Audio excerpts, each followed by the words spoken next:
you to the second KMD Venture Day Tokyo. We're going to start off with three speakers. First two speakers, we'll have Joel McConnell and Julie Sanchez from IE. Give a short presentation. Thanks. Well, welcome everybody. Julie and I are on tour right now. It's our last activity for 2014 here in the region. So we wanted to give you first a welcome and tell you a little bit about IE as an institution and what we're doing with regards to alumni relations. I'm the regional director for Asia Pacific at IE Business School, and I am part of the International Development Department at IE.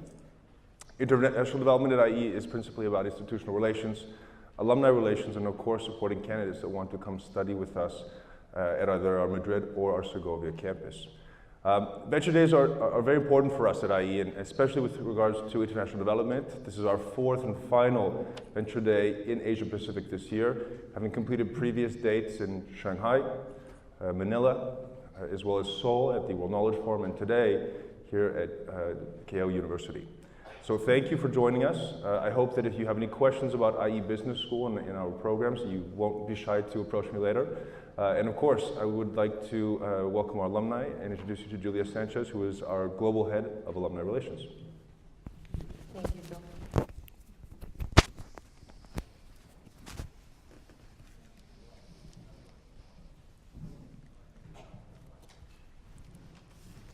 Well, as Joel mentioned, my name is Julia Sanchez. I am the head of Global Alumni Relations at IE Business School.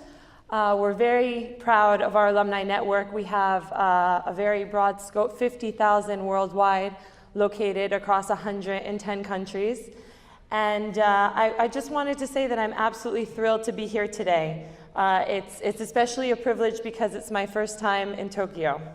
So thank you for welcoming both me and IE to your wonderful city.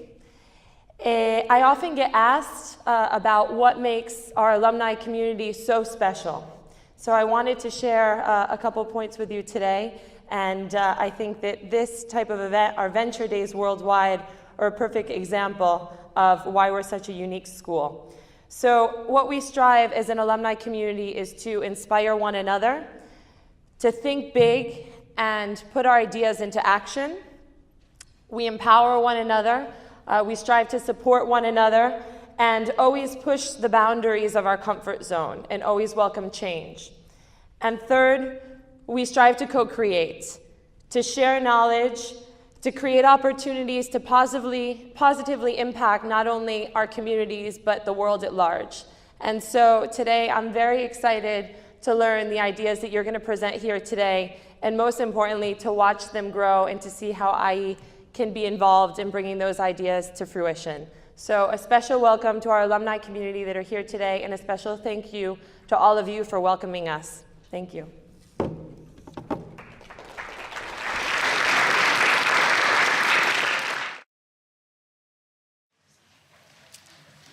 Our next speaker will be the Dean of KMD, the graduate school here. So I'd like to welcome Masa.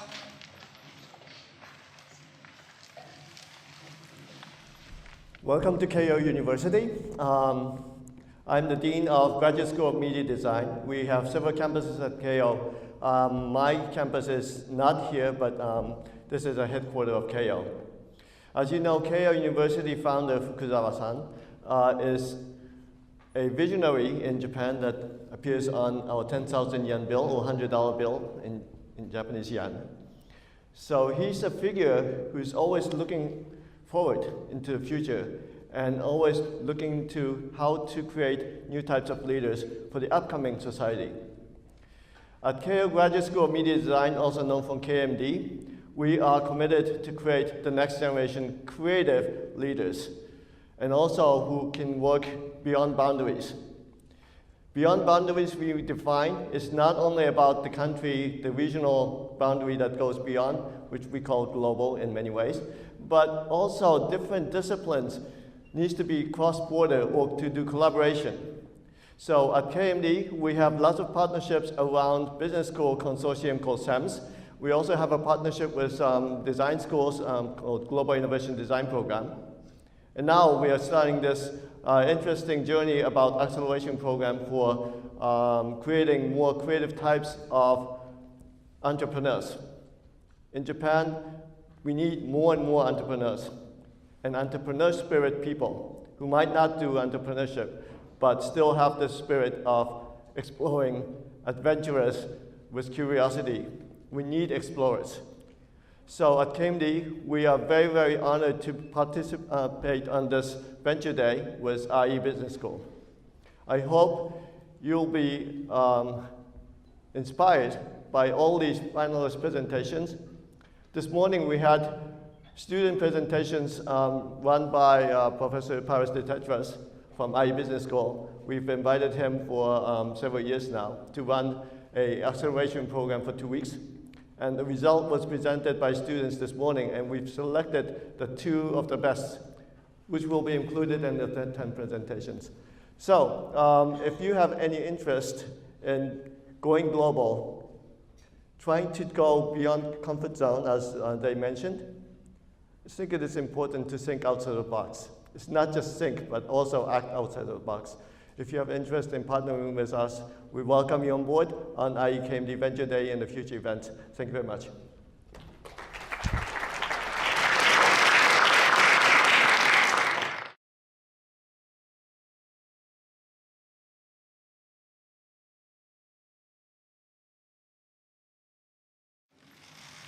Thanks a lot, Masa. So our first keynote speech will be given by Matt Romain. He's a co-founder of Gengo. They've done very well. I've seen them grow over the last few years, and it's a real pleasure to invite them here today. Matt, all yours.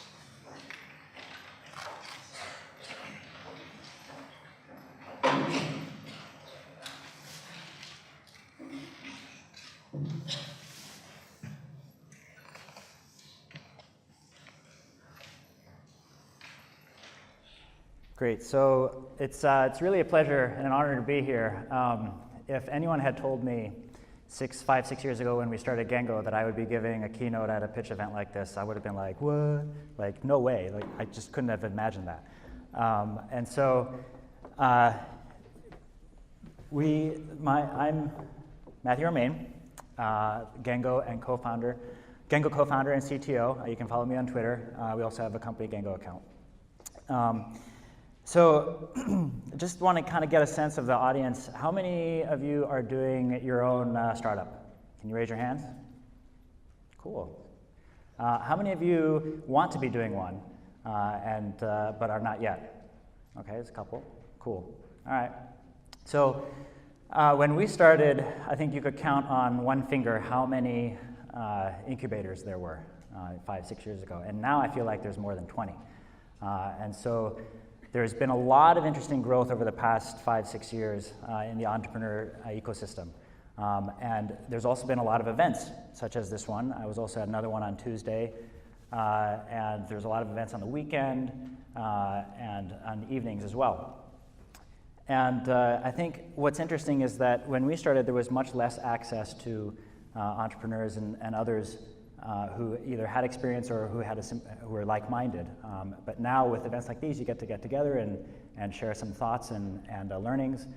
So it's just really great. I'm just very excited about the direction that things are going for the startup community. What's also really cool, if you're just getting started, is that you get to learn from other people's mistakes. And others who've raised a lot of money and spent and lost a lot of money from other people's money. And so at least it doesn't have to be your case, but you get to learn from it. So it's very exciting. And I think what's particularly interesting is that there's a lot of growth that's happening outside of the Bay Area. And in particular, the fact that, for example, FailCon was hosted earlier this year says a lot, is a big testament to how far things have come within Japan. And I'm also starting to notice a lot of entrepreneurs interested, who are from the Bay Area, interested in Japan and coming out this way. And so and also exploring other parts of Asia as well. And so it's very encouraging. And so since we're quite an international audience, it seems, today, and I think some of us aspire to build some global platforms and businesses, I thought I'd share a little bit about how at Gengo we've approached it. But before I get started, maybe some of you guys have heard or seen this before. Just one caveat, of course, anything that may come across as advice that I share today, it's from my limited experience, and it's probably quite oversimplified. So I won't be offended if you take anything I say with a big grain of salt. People also say that when you start a company,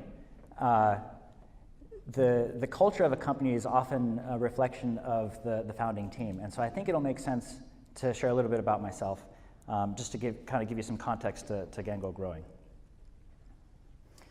So I was born in Boston to a Japanese mother and an American father.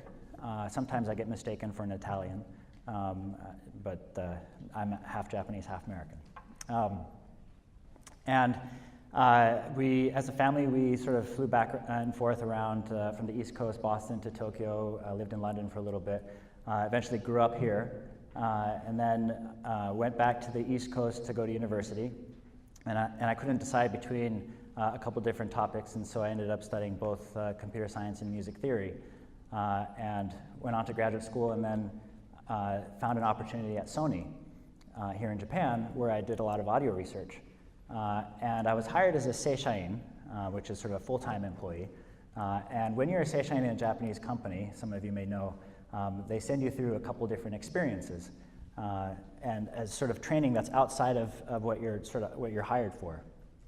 And one of the things that I had to do was hanbai kenshu, which is sales training. So I had to work for a month in Akihabara at the Laoks there on the duty-free floor, selling digital cameras and video cameras. So here's a guy with a master's in music selling product in Akihabara. This was a very interesting and eye-opening experience for me. I did manage to sell, I think it was over $100,000 in product. So I was pretty excited about that. After this experience, I went back to Sony and was doing a lot of research, and eventually Howard Stringer became the CEO. And so I was asked to sort of get closer to headquarters, and found myself doing a lot of translation work. So I started to think, like, really, I was hired as an engineer, and now I'm doing translation in this global company. That seems kind of odd. And around the same time, Web 2.0 started to become sort of a popular term, and there were a lot of interesting services that were launching. And so one of them, so the timeline that sort of overlapped with when I was at Sony kind of looks like this. So we had Facebook and GREE launching and Google IPOing. The following year, Odesk and Mechanical Turk launch, and then Twitter launches and Mixi IPOs. And so there's a lot of interesting activity happening online, and I'm working in this hardware company with a software background, and so I'm thinking, I'd like to start try some of my own projects. So I left, and the first project, I was basically working on some web development, and the first project I launched was sort of a clone of Hot or Not, which I tried to bring to Japan. And we called it Kira Kira Jin.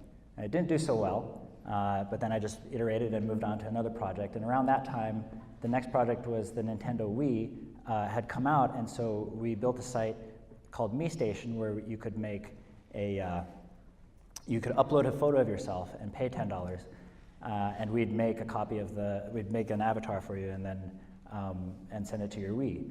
And this actually ended up getting a bit of publicity. We were featured in the Wall Street Journal, also awarded a Time.com Best 50 website back in 2007, and so it brought quite a bit of visibility, but it was not very scalable because we had to sit in front of the TV and sort of look at a photo of a face and make the avatar. I started to network a bit with the entrepreneurial community in Tokyo, and the English-speaking one is kind of small. I see a couple familiar faces here. And I met my now co-founder, and we started to work on a couple projects and noticed that one of them, the topics that came up was around translation. And my co-founder's from, he's half British, half Australian, and his wife is Japanese. And so he kept asking her to translate stuff as he got acclimated to Japan. And I remembered the feeling or impression that I had when I was at Sony being asked to do translation. So we thought, well, this is an interesting problem that we're experiencing from different angles, and maybe there's a way we can solve it by harnessing the internet. So that was sort of the genesis of Gengo. As we were working on these projects, I remembered meeting a guy named Dave McClure soon after I had left Sony, and found that he was starting a fund and getting into angel investing. And so I just sort of sent him the link and reestablished that connection, and found out that he was coming to Japan on vacation because his wife is Japanese. So he's bringing his family. And we ended up setting up a meeting. We did the pitch, and pretty much on the spot, he became our first outside investor. So that was one of the earlier photos. And Dave was really instrumental in introducing and getting us connected with the angel investor network in the Bay Area, and in particular, one that was very international. I think in our seed round, we had 7 angel investors, all from different countries. South America, from Singapore, and from Europe as well. And so, and what was interesting was that each of these angels could really empathize and understand the problem that we were trying to solve. And so that they also became sort of a support network for us. And I think one of the key themes that you're going to sort of notice throughout this presentation is that the value of diversity and how important it is in the decisions that we make and the environment that we have. And for us, I mean, if you think about it, if you want to go global, you kind of have to be global. And if you're going to be global, you have to really value diversity and see it as an asset. And so, and this is diversity in your environment, diversity in your team, your support network, and the activities that you do. Because it's tough enough succeeding in a local environment.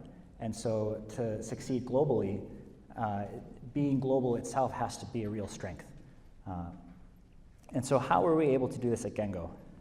And I want to start with sort of the why that's been driving us. And for us, there's sort of 2 reasons. One is a personal and one is a professional reason, I guess you would call it. Personal reason, so right before actually launching it, I was very close to going back to the Bay Area. I was kind of thinking like, okay, some of my ideas here aren't really working out, and there's a lot of activity happening in the Bay Area, so maybe I'll just go back there. But I really love living in Tokyo. As many of you know, it's clean, it's safe. We've got some of the best food in the world. I think we recently awarded the most number of Michelin stars, right, in Japan. So it's a very convenient place to live. And so I was wondering, like, is there a way to bring a piece of Silicon Valley to Tokyo? And on the professional level, there was a lot of growing activity happening online outside of the Bay Area. And we wanted to sort of capture that. And we were kind of wondering, I mean, we noticed that there were more and more sort of copycat services in Japan that were basically maybe 6 to 8 months after something was announced in the Bay Area. And that time lag was shrinking, and services that were new in the valley would pop up sooner here, but they were still copycats. And we believed that as a start, that there must be ideas out there that could originate from Japan that could then be successful in the US. I firmly believe that, I mean, basically for Gengo, if we hadn't been living in Japan, we probably wouldn't have had this idea of solving the translation problem. Because obviously English is just the business language in the US. And so some of the 2 of the core drivers for us in launching Gengo, one, to show that aspects of Silicon Valley could be replicated, and the other being that there were ideas that could be original, because at the time there were a lot of people saying, Japan can't produce original ideas, original startup ideas for the internet. So how are we executing on these drivers? I thought I'd share some of the steps. Some of them are sort of organic, others are a bit deliberate, but I want to share some of the approaches that we've taken that have helped us in growing Gengo to be global. One is that we found a cheerleader. I mentioned earlier, Dave has been really supportive, helping us hustle, introducing us, and a great PR channel for us. And I think this is key in growing your startup, is really try and get a supporter, a mentor who can be a good cheerleader for you. Another is we identified a competitive advantage to our local environment. So I think many of you who are trying to build teams have struggled with hiring, whether it be engineering talent or whatever. And so for us, we noticed that hiring engineers is really important for our platform. And if you're in the Bay Area, you need to be sort of using cutting edge sort of progressive technologies if you want to attract good talent. And we noticed in Japan that there were a lot of good engineers out there who had an interest in using newer technologies, but their employment environment didn't really support it. And so they would go to hackathons and just dabble in new technologies, but not be able to use it in a production environment. And so if you're a developer, maybe you've heard of source control management tools like Git and GitHub, which now if you're doing a startup in the Bay Area, if you're not using, you're probably not going to be seriously considered. Whereas in Japan, there's still a lot of areas that I guess maybe don't even have source control management, let alone maybe using something like CVS or SVN, which are pretty older tools. So that became part of our pitch, that if you're a developer who's interested in some of the newer technologies like Golang even, which is one of the newer programming languages, we actually deploy in a production environment software that is written in Go, and that has helped us attract some pretty strong talent locally. Another one is learning to be operationally flexible and creative. So we struggled initially to hire locally because in Japan, a lot of employees sort of expect this seishain style contract, which is the full-time contract that I was under at Sony. And it kind of implies that you're always lifetime employment. And when you're doing a startup, you kind of need the flexibility in changing your team sizes. And so we started hiring only on a contract basis. But of course, all other benefits being equal, these contracts are sort of on one-year terms. And initially, it was kind of a challenge to get some of the good talent that was used to this low-risk environment to join. And so we accepted that we would have to put a premium on that. And what that ended up doing is this helped us find the type of individuals who could understand that trade-off between the premium and the risk, the employment sort of contract risk. And so we actually ended up, that was more sort of just trying to be flexible on the types of relationships that you have in your employment. And then on the creative side, we actually have a presentation for spouses. So what we realized was that a lot of the decision making in whether to join a company ended up being obviously with the other family members. And so we have a special presentation that explains the vision of the company and the direction of what we want to do, that we present to the spouses who are kind of concerned about sort of what seems like this no-name company they've never heard of and a high-risk environment. Another one is, well, despite, of course you have to be creative and flexible, but there are some things you kind of just need to do the local way.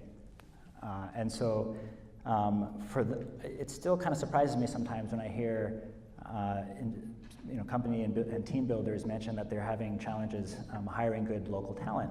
And I find out that the job postings they do are only in English. And for us, like, as long as a position does not require native English, we'll put it in Japanese and post it on services that attract basically a Japanese audience. And of course, this will apply to whatever country you're in, where there are a lot of individuals out there who are strong talent, but they may not realize that an environment, a unique environment like yours that wants to go global even exists. And so you kind of need to get out and be in front of them.